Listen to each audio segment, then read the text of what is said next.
I'm Mike. I'm Sam. Let's get into it. Should the Spurs foul? Should Miami go for the three right away? Just attack the basket. James catches, puts up a three. Won't go. Rebound Bosh. Back out to Allen. His three-pointer. Bang! Tie game with 5 seconds remaining. Welcome back to episode 28. After a bit of a hiatus, we're back with another podcast. We've been working on some other videos, but we're back in the grind. So big news coming out of the sporting world. We had the NBA schedule drop, the MLB finally reaching an agreement and returning to play, and then continuing the trend of the last couple episodes, we're going to look at the AFC West in this episode. So we're going to start off with the MLB. Big news after, I think, a month and a half of long debating, deals going back and forth. They finally reached an agreement. So 60 games. They're going to try to really have those geographical locations honed in. So the Mets and Yankees are going to play a lot, and then within the division as well. So they start training camp July 3rd, and then games start July 23rd and July 24th. I think it's pretty ironic how after months and months of debating if the MLB will finally come back, they do come back, and they're even doing it before the NBA returns. I think that's pretty funny. No, that is hilarious. I'm really surprised to see that actually happen. I really thought this MLB kind of argument going on between the players, owners, and even the commissioner was going to be very long lasting. And I think the writing was kind of on the wall for the MLB and some of the owners to go ahead, sell their team, and kind of look somewhere else for business. I know that is still kind of a problem in the MLB, even though it is returning. I know some MLB owners still do want to sell their teams, maybe not even in lieu of this, but just because of the past couple seasons, even the past couple decades with baseball, I think it's becoming more unpopular, but more importantly, more or less profitable for these owners to be spending mass amounts of money into these just teams each and every year. But it's very funny, again, to see that. I know the big argument was just over 10 games. I know the MLB wanted 60 games. The MLB players wanted 70 games ultimately, and I believe they reached an agreement to get 60 games. So that's really good. I'm just kind of weary and curious to see which MLB players, if any, are going to end up sitting out this season. I know a lot of players are already very mad about their shortened pay. I don't think this was a universal agreement among MLBPA, but I think they just kind of, at this point, didn't really have any leverage. They're their employers at the end of the day, and they just kind of wanted to come back and play. I mean, obviously we saw with the MLB returning a lot of notable players sitting out. Yeah, I'm curious to see what MLB players are going to sit out. I mean, we saw Blake Snell, who won the Cy Young a couple years ago, was one of the most outspoken players at the beginning of all this negotiation. We said he didn't want to play and risk kind of his health. So I wonder in the next coming weeks, because training camps / spring training type return to play will be July 3rd. So in the next couple of days, we might see some players, or even after that as well. Yeah, certainly. And I'm really actually excited to watch spring training. I know, obviously, again, we've been so without sports for such a long time, but I even like just tuning into spring training because these guys are raw. These guys aren't going 100% usually. They're just kind of getting their feet set. But usually we do see some sparks fly during some of these kind of exhibition games. I'm just really excited to see the MLB come back. Yeah, and obviously two major kind of changes to the rules. So they're going to have the universal DH. So even in the National League, there's going to be no more pitchers, which, I mean, a lot of teams, that kind of deterred a lot of offensive momentum when the pitcher was the next in the lineup and they would have to do a bunt. So now having a DH, it kind of evens the playing field. And then this is, I don't know, I'm not really a fan of this rule. And then in extra innings, they're going to have a base runner already on second base just to make sure games end quicker. I know that they're trying to have 60 games in 66 days, so I don't know if the runner on the second base is trying to shorten games, so they're going to try to just fit as many games in one day as possible. I'm not a big fan of this rule. I think it kind of ruins a lot of baseball.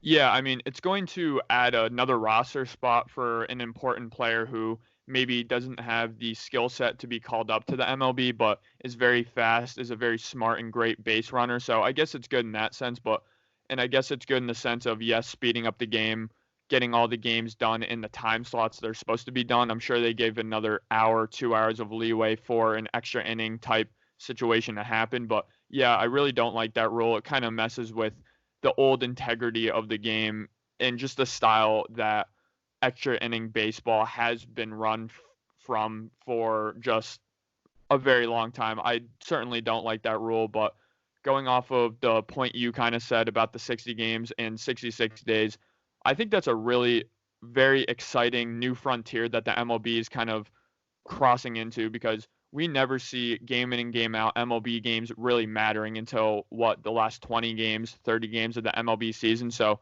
now there's only 60 games. Every single game is going to matter in the MLB. Standings are going to be so tight. I saw an article yesterday that it was really counting out the teams that were leading 60 games in last season, and it was very drastic to the teams leading at the end of the season. So it's going to be really interesting to see which great teams are going to have a slow start and miss the playoffs because of that. Because I think there are going to be some teams who are championship contenders who end up missing the playoffs because of this 60-game format.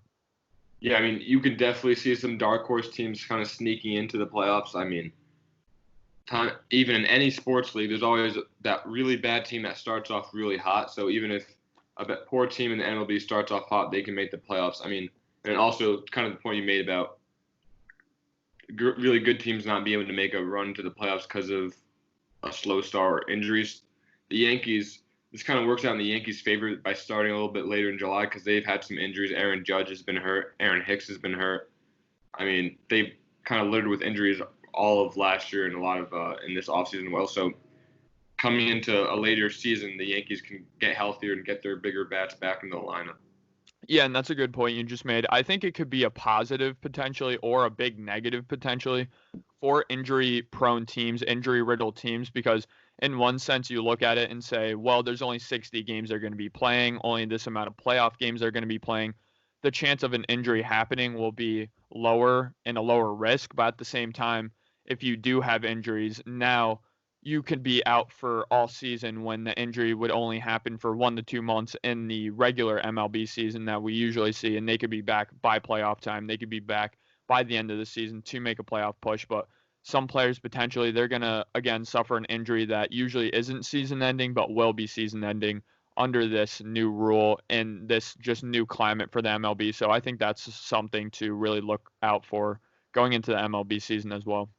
Yeah, and then looking at the playoffs, they're going to have the normal format for playoffs, obviously the wild cards, the divisional winners. So, and then looking at the betting odds, the Yankees and Dodgers are the favorites. They're actually tied for favorites in the World Series. So one of the league's two biggest franchises, like most noteworthy kind of franchise when people buy merchandise and stuff like that, the Yankees and Dodgers. So having those two teams in the World Series and having a shorter season, a lot of audience is going to build off of that, and a lot of people are going to watch the Yankees and the Dodgers if they were to play each other in the World Series.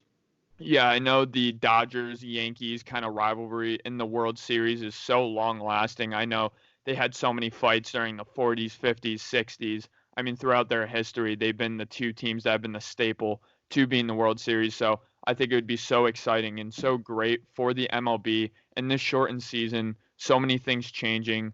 So many things have come to light, again, about the owners saying the MLB isn't profitable. If they have the two biggest markets and the two biggest teams in the entire league reach the World Series, I think we can see a resurgence for the MLB, and I would certainly love to see that. Yeah, I think a lot of bad kind of aura around the MLB with returning to play, but I think this 60-game season is really going to help the popularity of baseball. I think a lot of people are going to watch it because we've been so deprived of sports for a couple months now. So in July, you're going to have MLB, NBA, NHL, MLS if you're a fan, WNBA, and Premier League and all the other soccer leagues in Europe. It should be so much sports. I think a lot of people are going to be watching the MLB, and it's really going to help them with popularity and kind of the future of baseball down the road. We saw kind of in the 90s, baseball was really hurting after the lockout, and the steroid era really kind of catapulted them back to a level of popularity. I can see this small 60-game season catapulting them into more popularity down the road. Certainly, I agree with that. I think the problem with the MLB has never been fan base size or just fan base in general. I think there's so many people who love the MLB and love baseball. I just think it's more of a problem of just fan base, just type of kind of attention span, if you will, fan base attention span, where, yes, you have a person like me. I love the MLB, I love baseball, but I'm not tuning into every single baseball game. I'm not even tuning into every other baseball game because of, again, how long the season is, how little games hold weight at the end of the day. And I think, again, this shortened season, this 60-game season, I think it's going to turn a lot of casual MLB fans or even MLB fans like me who do love the sport, passionately watch every single playoff game every year. I think it will tune some of those type of fans in like me to watch every single game. So I do think that's going to be a huge positive for the MLB. Yeah, I mean, I think even casual fans are going to be more interested in the watching rather than kind of people that already watch the sport. I think they're still gonna watch. Like you're gonna watch even more, and me, we're gonna watch even more. But even the casual fans, they're gonna tune in for a couple games because, I mean, looking at the summer, a lot of states are closing down again and not letting other people travel within other states. So people are gonna be on their couches and they're gonna flip through the channels and see a baseball game on, and they're gonna watch it. Certainly, very excited to see what the MLB is gonna do. I think my favorite kind of stat or betting line out of this is which Astros player is going to get hit first by a pitch. I like looking at that. I hope it's whoever's batting number one. That's all I could say. But I would not mind to see some guys definitely get pegged. That would be hilarious. Yeah. I'm really sad that this season of all seasons too for the MLB will have no fans because I would love to tune into every single Astros fan or Astros game that is away, of course, seeing what the opposing fans will do. I already saw in some spring training clips before COVID started, they played I Saw the Sign over the loudspeaker, which is just hilarious. They're banging trash cans. They're doing all that. So kind of disappointed to see that fans won't be in attendance to just bombard the Astros, but I hope the players do them justice because us as fans can't. Imagine every game, all 60 games, the opening pitch is a hit right to the Dodgers player. That'd be crazy. That'd be absolute. So many suspensions. I'm sure they just cannot afford to give out suspensions too with all this limited roster. But if they take one for a team, I would love it.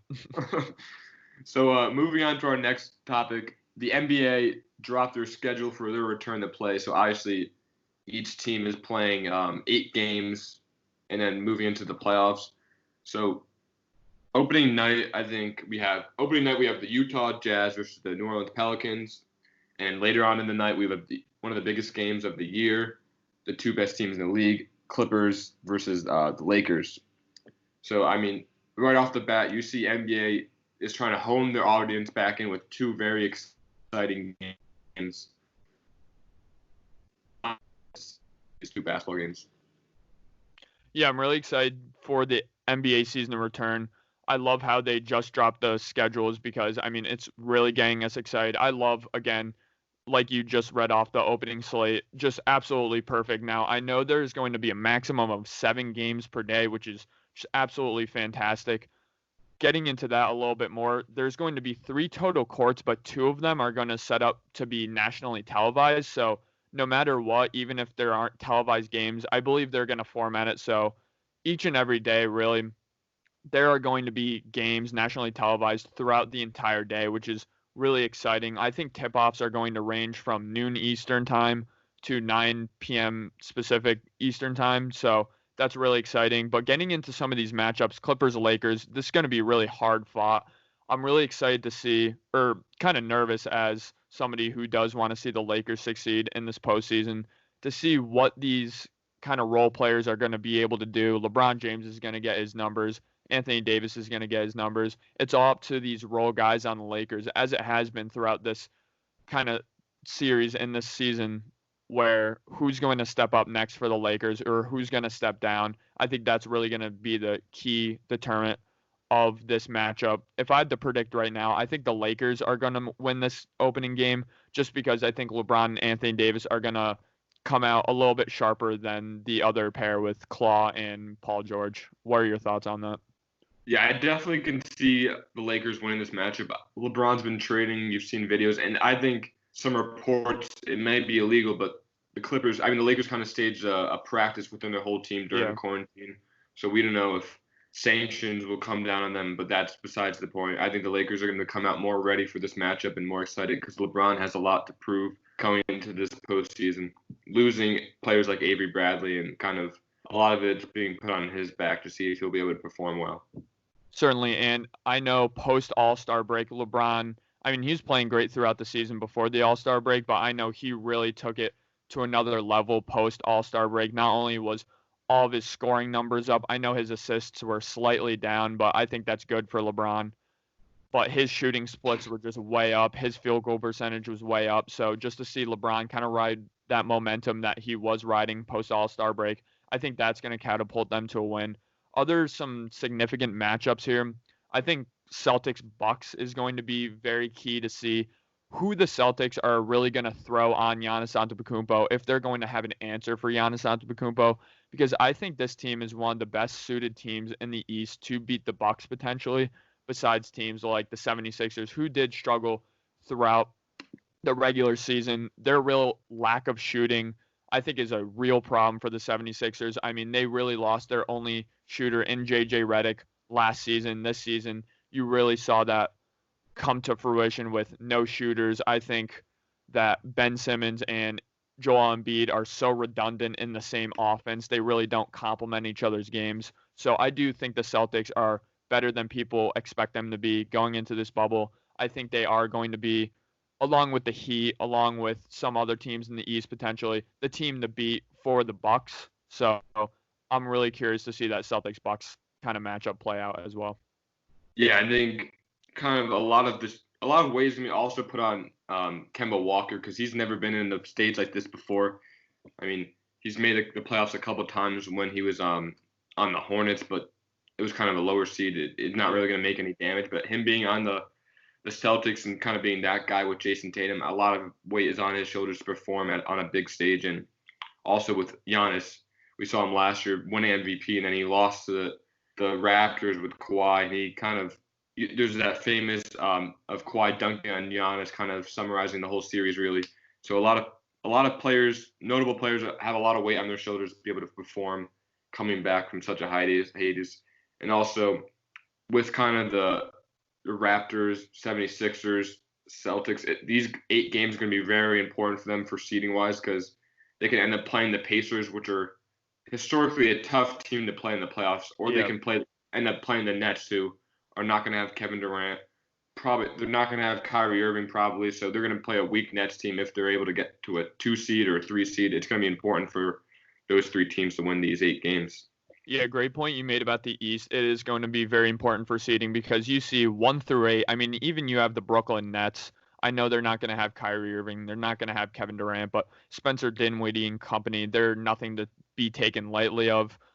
Going off that Pacers point you just made, they always, no matter who they have on the offensive, defensive side, they always play very fundamentally sound basketball. They always spread the ball around. They do have Victor Oladipo and company to really lead that team. So I think they're going to give whoever they play a really tough time. I think they're a horrible matchup, or a great matchup for the Pacers, I should say, but a bad matchup for the Celtics if they do end up playing them because, I mean, the Pacers have all the defensive parts to really match up with the Celtics. So I do think that's going to be very important. But going off your point with Giannis Antetokounmpo, I think he's going to have really no problem getting through the first and potentially even second round with very little to no trouble. I think he's been training hard. I think he's very ready and motivated to do great this playoff run. But I think the loss of Malcolm Brogdon, who is on the Pacers now, is going to be very, very key and very, very huge for them because you saw him throughout the playoffs last year be the number 1 ball handler for this Bucks team, be just so key in scoring when Giannis couldn't get it going. Chris Middleton couldn't get it going, where Chris Middleton's proven to be very streaky in the playoffs. So the Bucks, I mean, they do have a lot of weaknesses. So I'm going to be really interested to see how they play these 8 games going into the playoffs. Yeah, even with matchups breaking down, a lot of people are going to focus on Giannis. Like you said, Chris Middleton is very streaky, but he's going to need to step it up as well.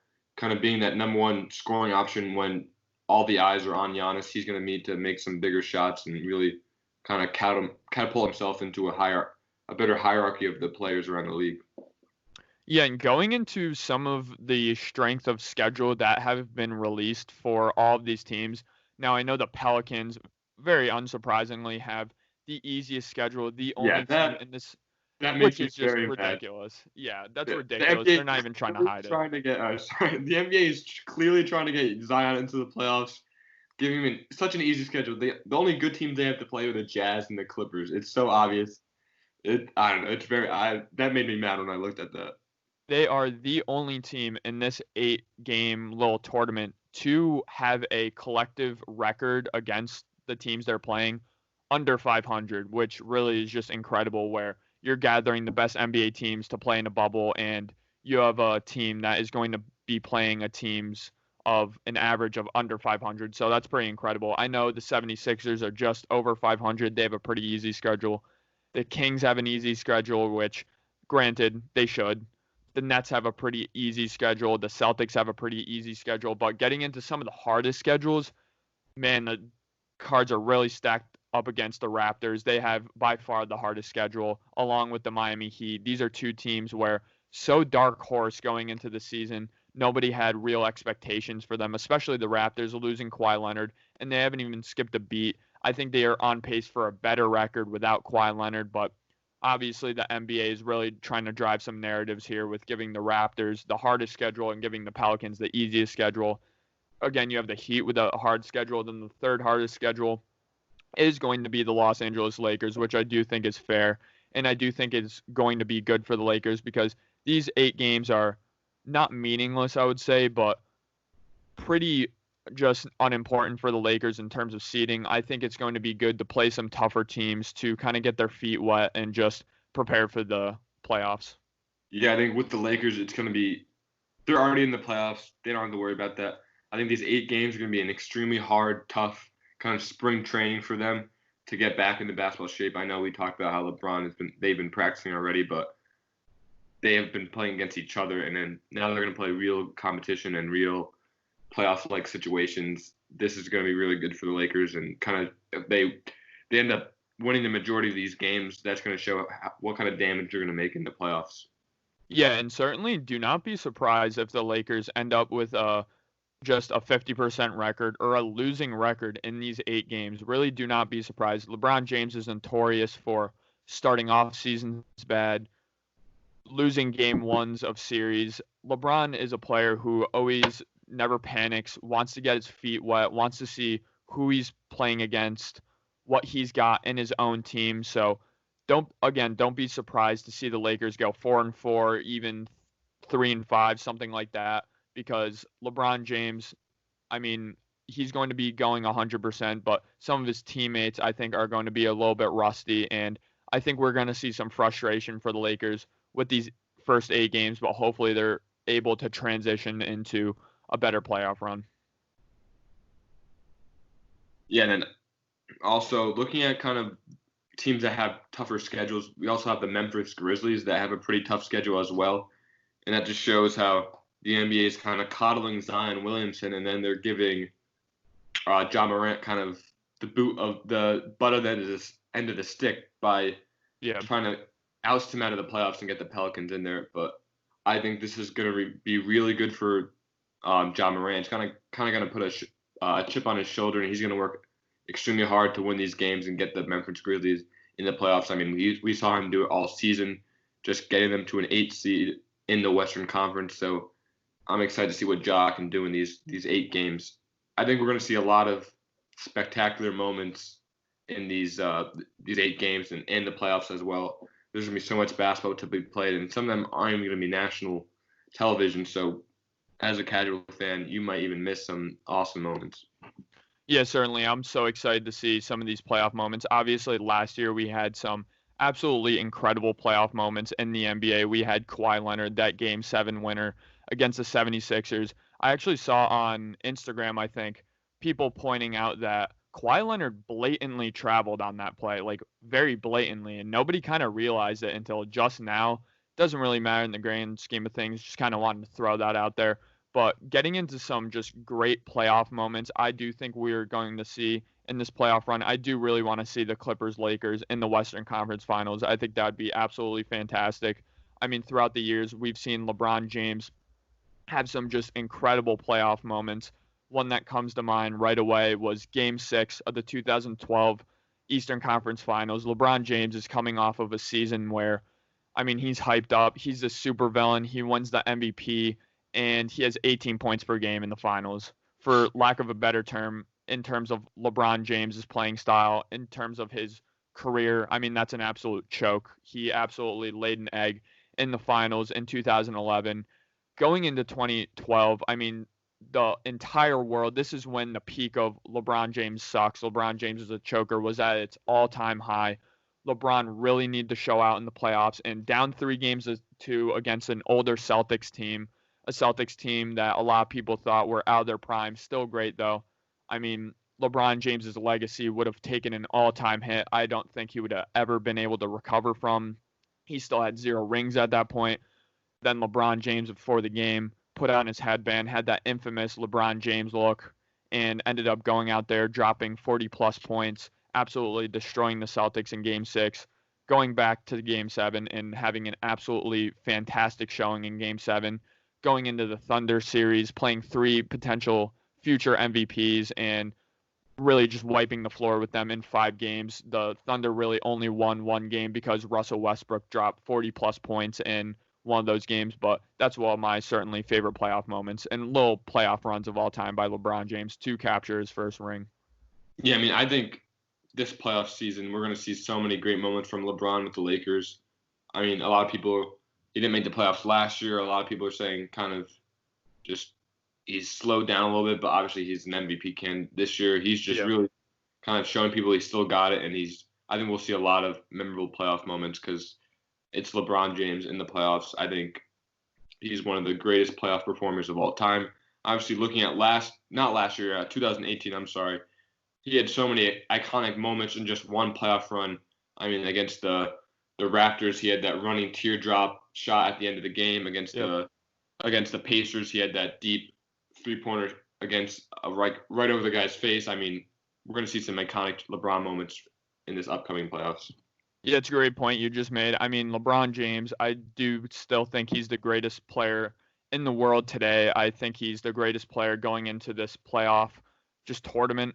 But, I mean, he's going to have to just kind of instate himself into that best player in the world conversation because, in fairness to all of his kind of haters and naysayers and people who think other players are the greatest right now, he didn't play in the playoffs last year, and he does need to reprove himself as a great playoff performer, even though we've seen him do it time and time again. And I do think, going off of your 2018 point, we saw the best playoff run, I think, of all time, in all honesty. I mean, I know he didn't win the finals, so it's very hard to say that without a ring. But, I mean, series in and series out, he had absolutely no help. Pacers took him to 7 games in the first round, and absolutely every game in and game out, 40-point performances.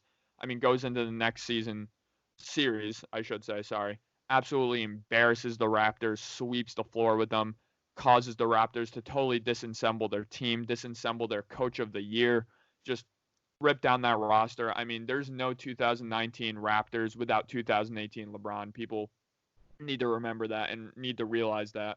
Going into Eastern Conference Finals, I mean, plays the Celtics, great Celtics team without Kyrie Irving, so many young pieces on this team, takes LeBron to 7 games. Nobody has ever won a 7-game series in Game 7 in Boston Garden except the Celtics. LeBron goes out, has a great performance. Jason Tatum dunks on him, taunts him after it. Play after, LeBron hits a step-back 3 in his face to win the game. Taunts and just kind of chest bumps Jason Tatum. Just a great playoff moment there, of course, by LeBron James. And then going into the 2018 Finals, one of the best performances we've ever seen in a Finals game in NBA history. Drops 50-plus points.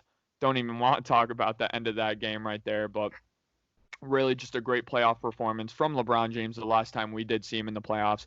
So hopefully he's kind of able to recapture that magic going into this playoff run because he's certainly going to need to. Yeah, I think with having Anthony Davis, that's going to take a lot of weight off his shoulders, and he'll be able to just kind of calmly and coolly go into 0 dark 30 mode like he usually does when he goes into the playoffs and really perform well. I'm excited to see what LeBron can do, and then I'm excited to see those Lakers-Clippers matchups, hopefully, fingers crossed, in the Western Conference Finals. Yeah, so am I. Pretty disappointed to see this playoff run go out without Stephen Curry, go without Kevin Durant, because looking back again, kind of the theme here, looking back at some great playoff moments, a lot of them have had Steph Curry in them. A lot of them have had Kevin Durant in them. I was kind of looking back at the Thunder and why they failed. They had 3 MVPs, down to 2, down to 1, now 0, and kind of what happened with that team. And I think 2016, obviously by then, James Harden had been long gone. But looking at that 2016 playoff run, I mean, even though the Warriors were coming off the greatest season of all time, I mean, they were up 3-1 against the Warriors in the Western Conference Finals. Kevin Durant really just having a very bad next 3 games to lose the series. Russell Westbrook, I think, played less bad and less inefficient than kind of he normally does, but still, Kevin Durant, I mean, I think he still needs to prove himself in a sense, and his legacy still isn't as it should be for a 2-time champion, a 2-time final MVP, a 1-time MVP, because he really hasn't proven on a stage just so significant that he's just the best player without a doubt, except for being on the Warriors, where he was the best player in that series, but still he was on a great Warriors team. So I'm excited to see in the future Kevin Durant kind of make a run with the Nets and see what he can do.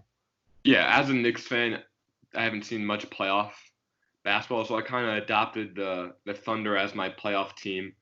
And in that game 6 of that series, Klay Thompson dropped 41 points with 11 three-pointers, and I was just so disappointed. I mean, they had a 3-1 lead. They could have easily won that. I don't know which player it was on the Warriors said that the Thunder were easily the better team than we were. So They kind of had that series wrapped up, and they had the momentum, but they just became out flat. And that was one of the best playoff performances I've ever seen, honestly, with Klay Thompson dropping 41 points. It was incredible to watch. Each shot just kind of took a little bit of my heart away every time he made a shot. See, that's what I love about the NBA playoffs so much, is that more often than not, it's your best player against my best player, who's going to play better, or our 2 best players against my 2 best players, which 2 players are going to play better. And we saw a classic example of that in the 2016 Western Conference Finals, because the best duo in the first really 5 games of that series was Kevin Durant and was Russell Westbrook. And we just saw Klay Thompson and Steph Curry absolutely outplay those 2 in the next 3 games to eventually win that series. Again, like you said, Klay Thompson was just an absolute assassin in those next 3 games, specifically Game 6, one of the greatest Game 6s we've ever seen from an individual player.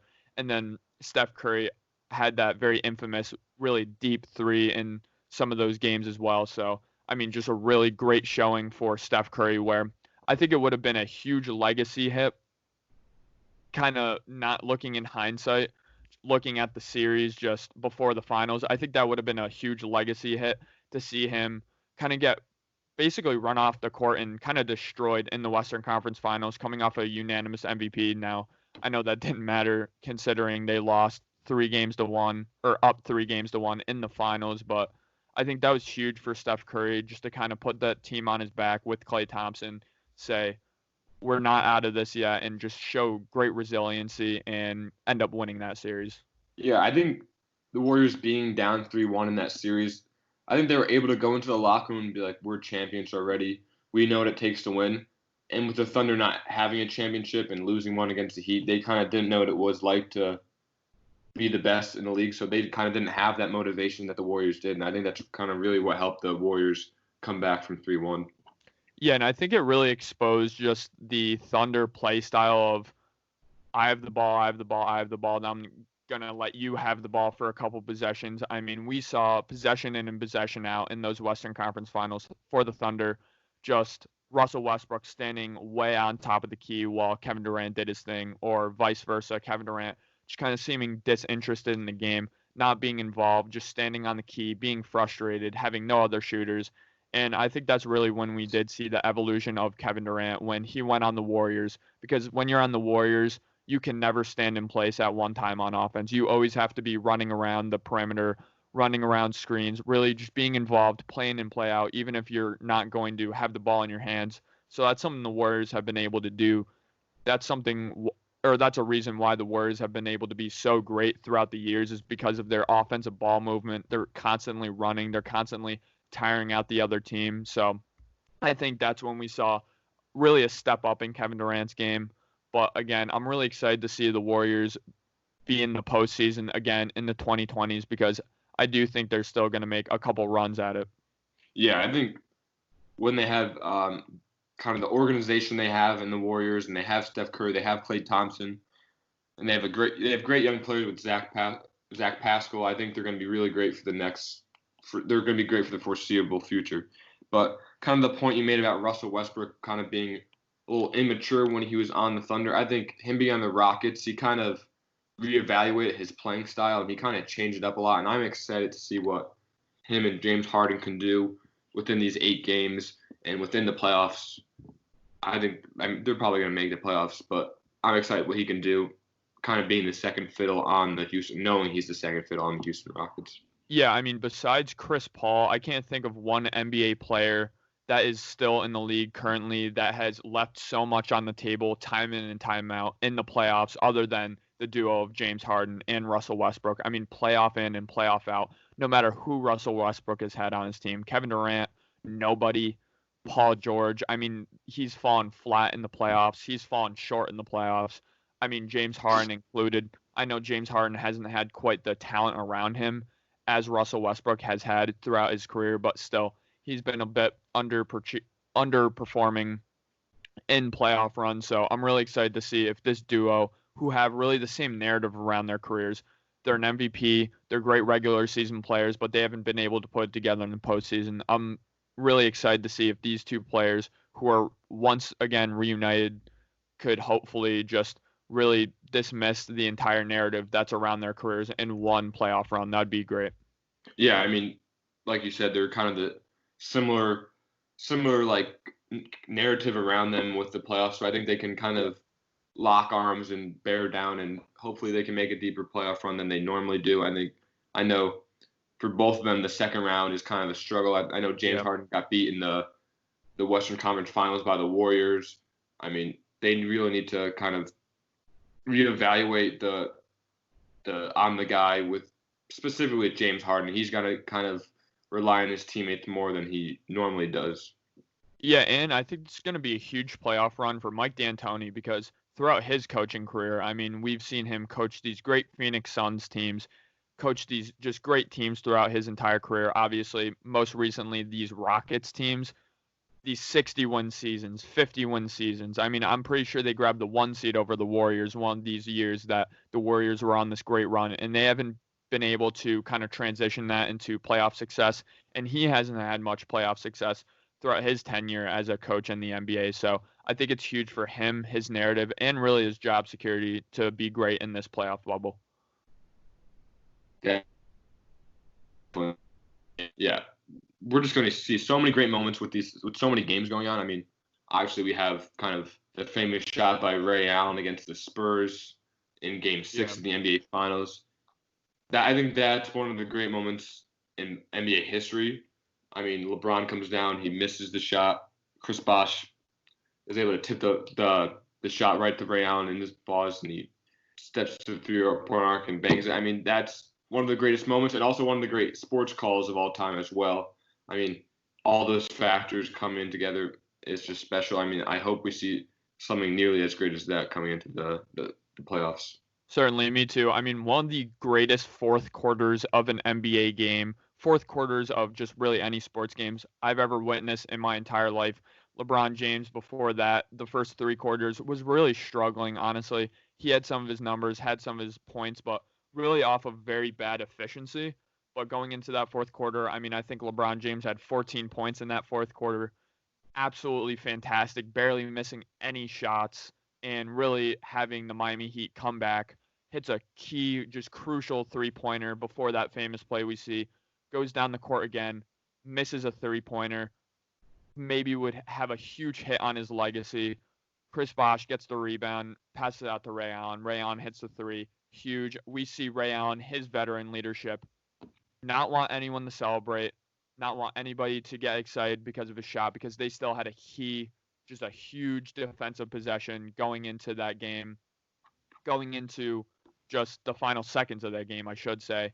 Huge just defensive stop by LeBron James and company on Tony Parker, barely misses a runner, goes to overtime. They have all the momentum, wins all the momentum going into game 7. They win that. So, I mean, really great. I love that series because we see a young Kawhi Leonard, very raw, misses 2 crucial free throws pretty late in a couple games to ultimately lose them that series, just to see how far he's progressed from that defensive-minded player, could only really play defense, nothing on offense, to just absolutely carrying an offense. I think that series is very fun to look at because of the emergence of Kawhi Leonard as well. Yeah, you have the emergence of Kawhi. I mean, you have LeBron, obviously, and then you have the aging stars with Tim Duncan and Manu Ginobili, Tony Parker, Dwayne Wade, Chris Bosh, Ray Allen, who had the pedigree of winning championships with the Boston Celtics, or one championship, I should say. But, yeah, that's a great series. There's so many factors going on and to culminate into one great series. I mean, just also looking at Kawhi, like you said, growing through each year, and having last year, we talked about this in episode after episode about last year being one of the great playoff runs in recent NBA history with the Raptors. I mean, with last year specifically, there was so many important playoff moments, so many famous playoff moments from Damian Lillard with the shot against Paul George, with Kawhi with the shot against the 76ers, and then obviously him culminating it with the finals championship. I think that with this kind of the shorter season, we can maybe even see a lower seed or a famous playoff run similar to Kawhi's to being crowned the NBA championship. But they're gonna have to get past some strong teams with the Lakers, Clippers, Bucks, Celtics. Certainly, again, I mean, so many legacies on the line during this playoff run. So many just individual players. I'm so intrigued to see how they do in this playoff run. We've said a lot of their names so far. LeBron James, James Harden, Russell Westbrook, Giannis Antetokounmpo. Very excited to see what Anthony Davis could do on this playoff. I mean, I know he's had maybe 1 or 2 playoff experiences. I know he did really good a couple years ago in the playoffs, upsetting, I believe it was the Thunder in the first round. Or no, it was the Trailblazers, I believe. Yeah.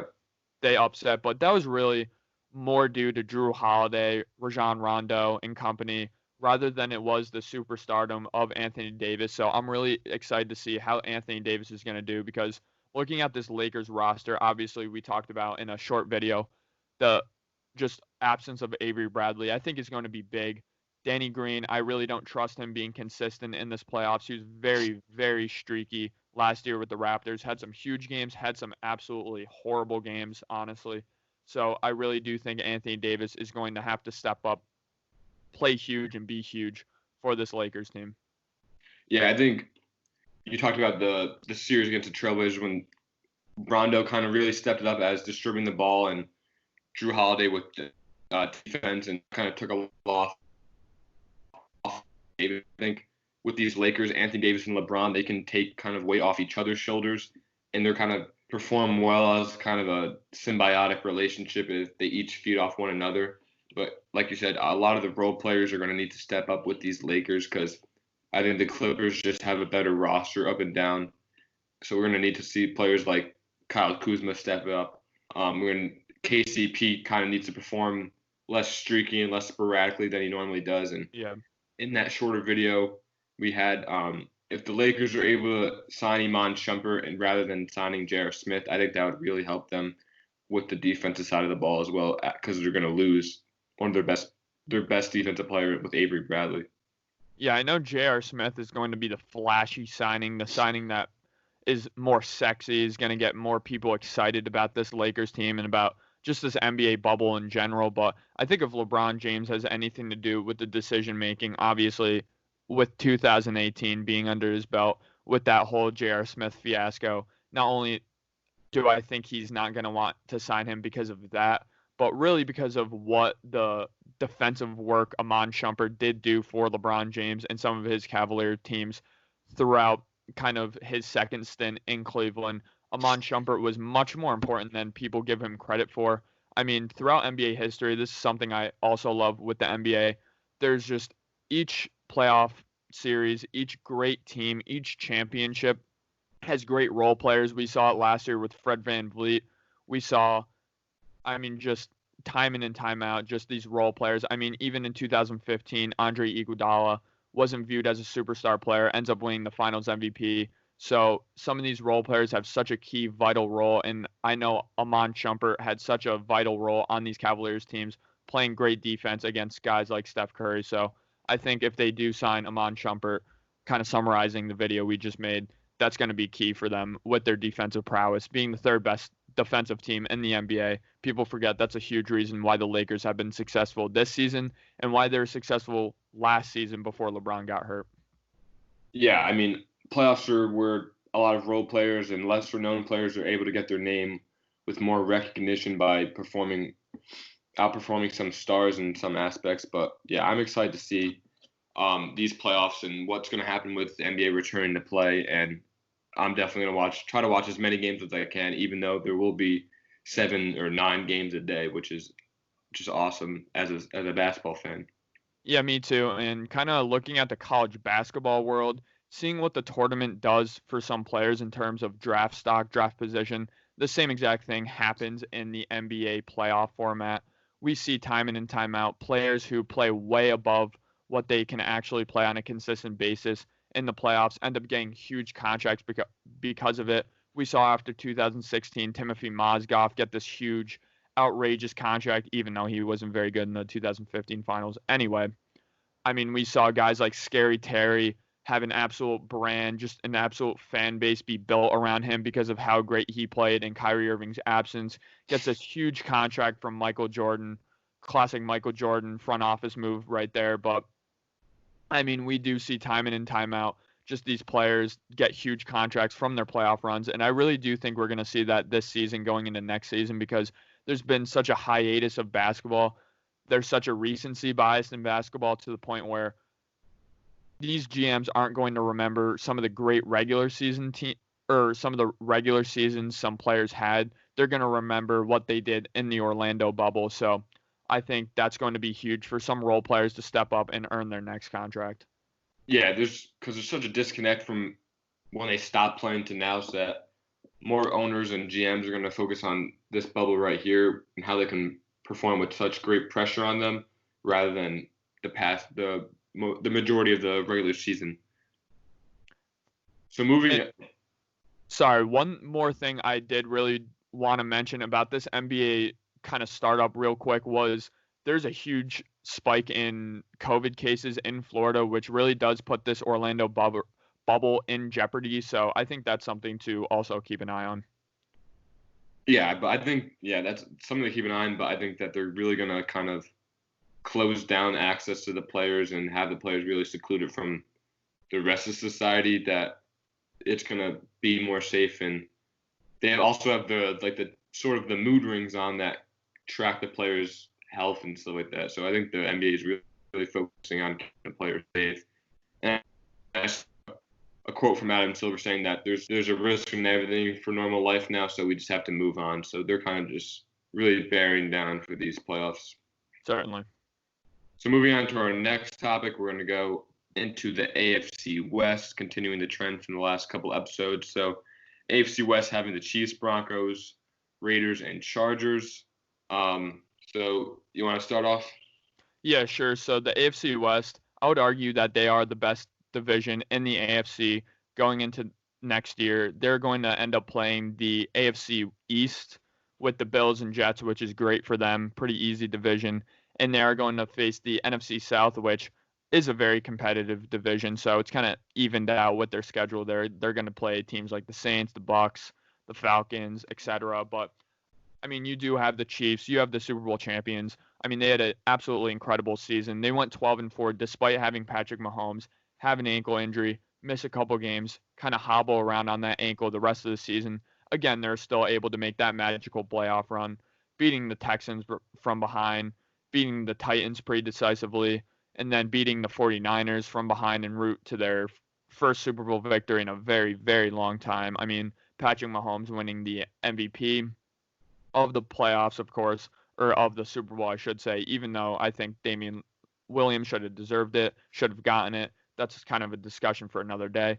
But I think this team, I mean, they sought to really regain their roster, and that's what they absolutely did. I know they picked up their running back, Damian Williams, option. They franchise tag Chris Jones, one of their best defenders. They re-signed their fullback, re-signed their wide receiver, Demarcus Robinson. I mean, and along with drafting Clyde Edwards-Helaire, I think this team really is in a great opportunity to reload and make another championship run. Yeah, I think it's pretty set in stone that they're going to win this division. I don't think they're really going to have much contention with the number one spot. They're just a great roster. And when you have Patrick Mahomes and Andy Reid having those similar mindsets and just such an explosive offense, I don't think people in this division are going to really compete with them. I agree. And now, like what happened last season and the season before, I do think this team could potentially struggle out the gate defensively. They did lose Kendall Fuller, Emmanuel Ogbah, Jordan Lucas, Reggie Ragland, some pretty good defensive players for them last year, some good pieces. So again, I do think they could kind of struggle defensively to open the year, but I think they should have no problem with Patrick Mahomes kind of carrying at the beginning of the season their defense, kind of slowly getting in rhythm to, again, repeat as divisional champions, like I think both of us expect them to do, and repeat with a really great playoff run and potentially a championship run as well. Yeah. I think moving on to the other teams, I think it's going to be an exciting battle between the Raiders and the Broncos.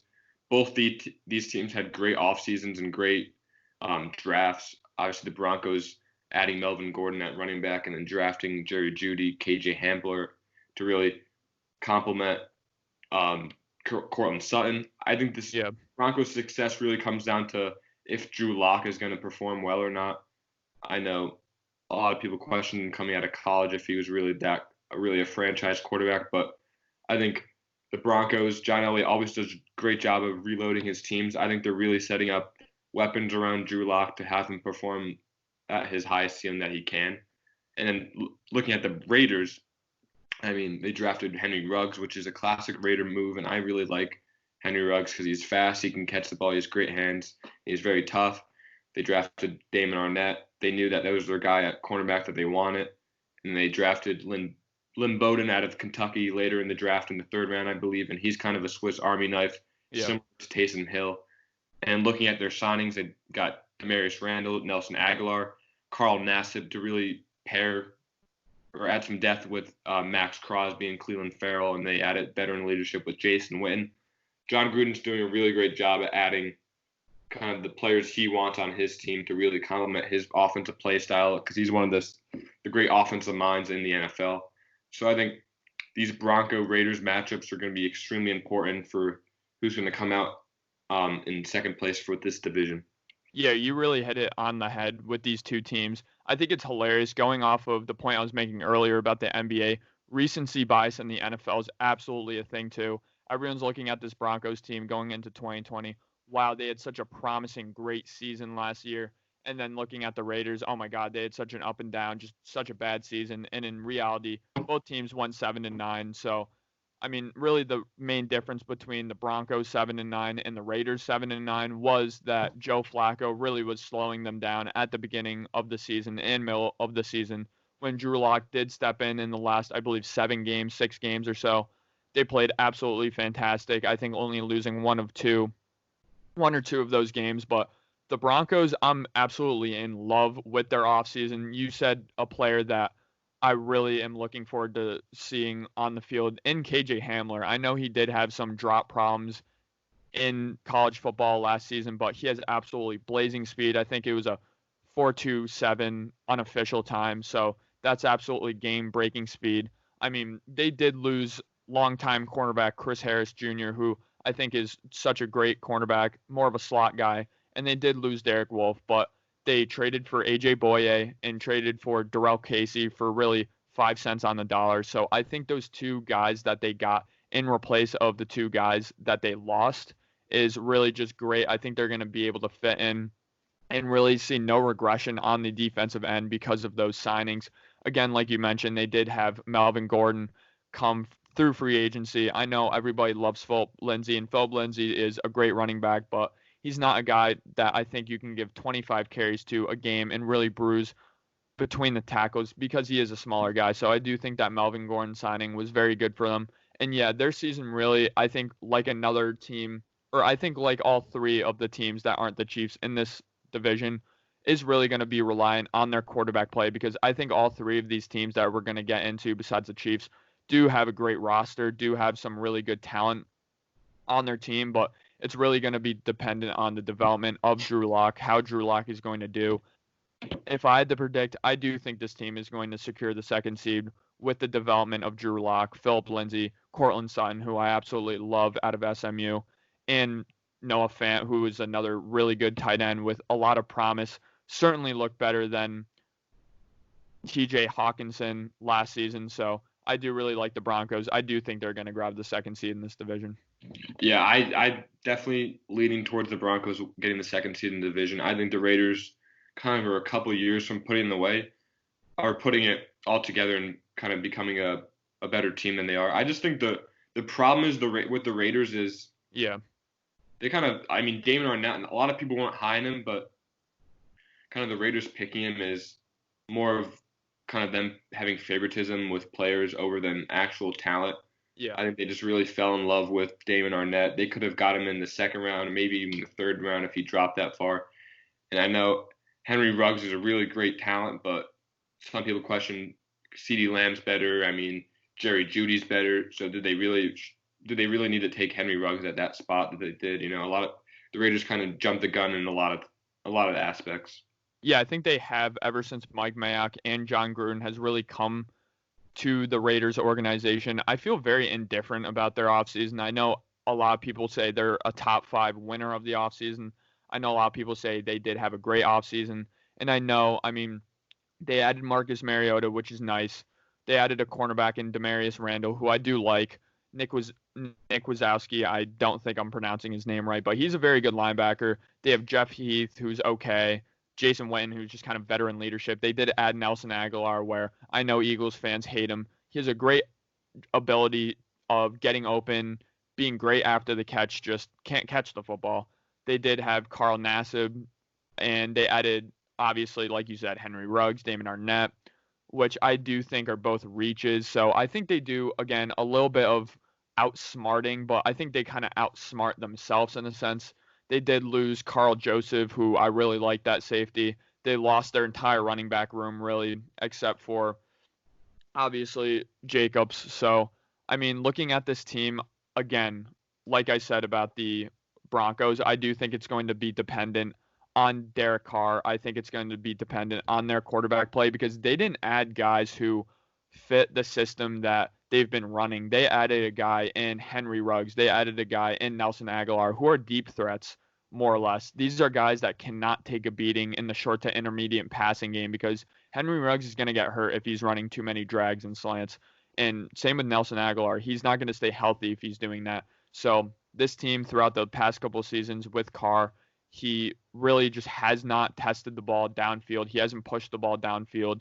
So again, this is a team that loves to run the ball, loves to have their passing game in the short to intermediate passing game. And again, they didn't add any offensive linemen to help their running game. They didn't add any short to intermediate passing threats. So this is a team I look at, and really a lot of people think they improved this offseason, but I think it's kind of just more of the same with the Raiders, and I'm not too high on them going into next season.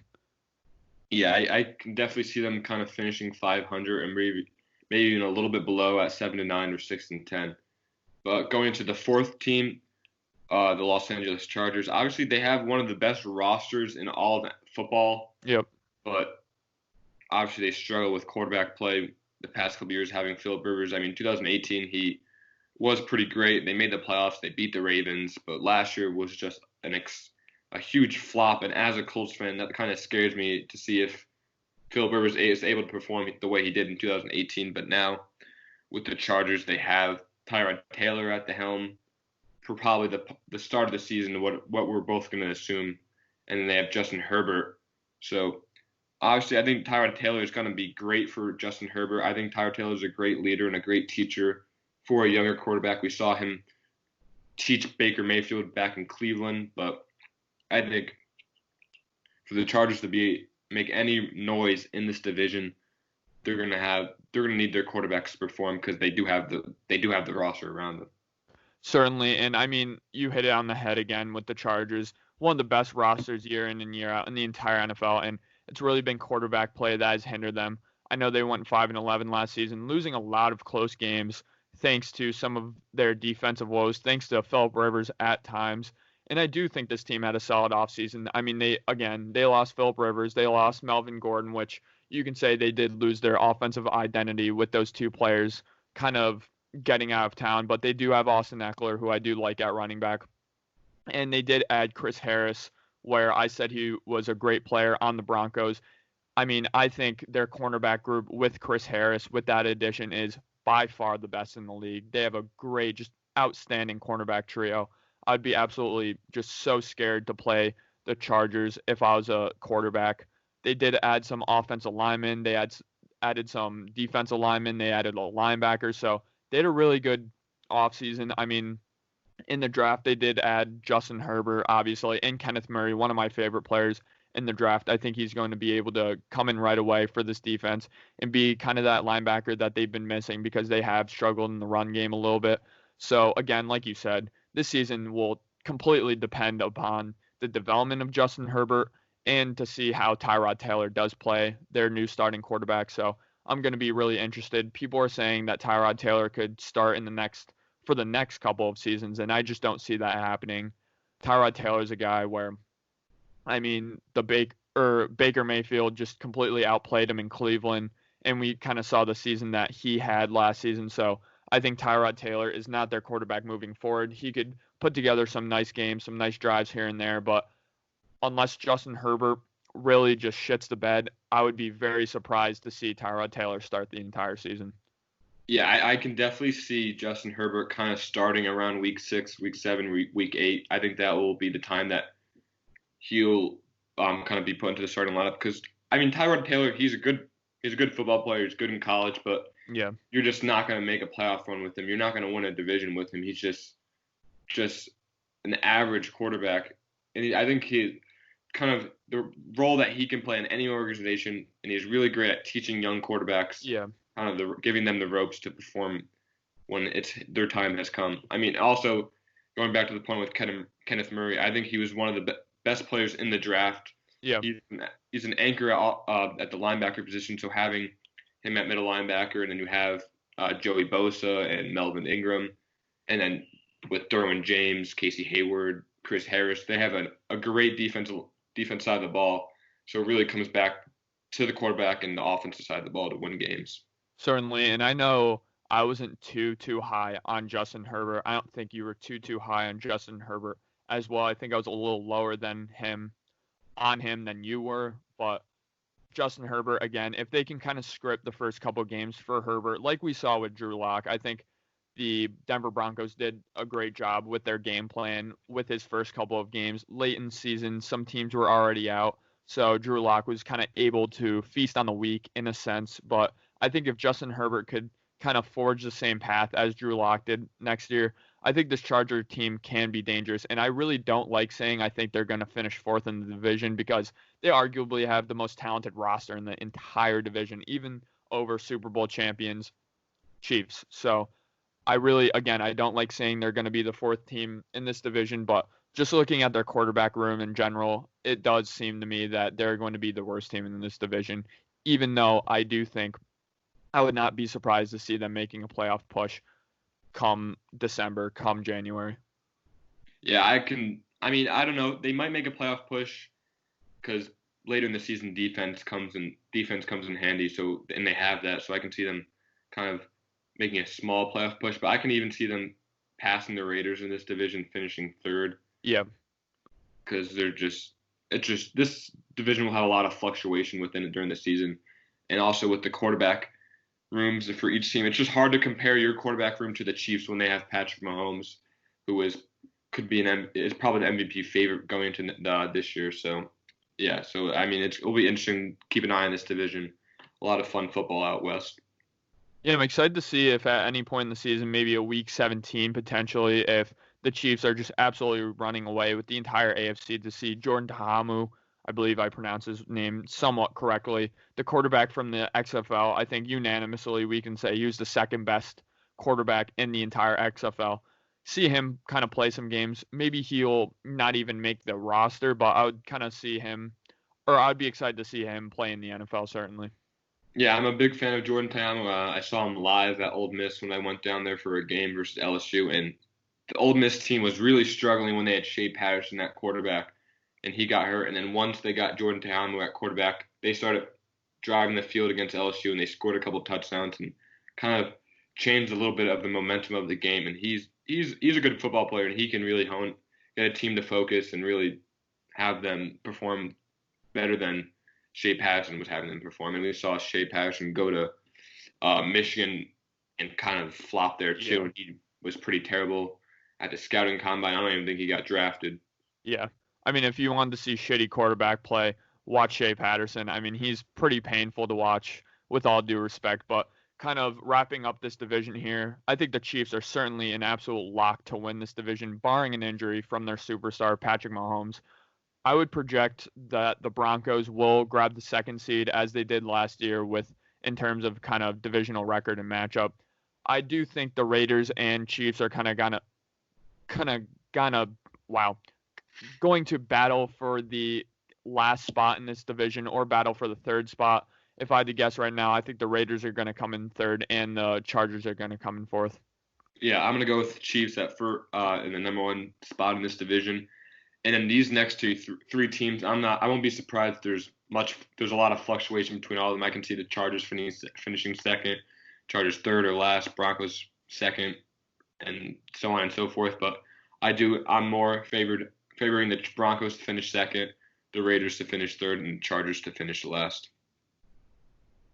So thank you everybody for watching. Let us know what you think about this AFC West division, and then let us know what you think about the MLB returning to play and the NBA returning to play and kind of all the sports news that's going on right now. But thank you everybody for listening. We'll see you in the next one.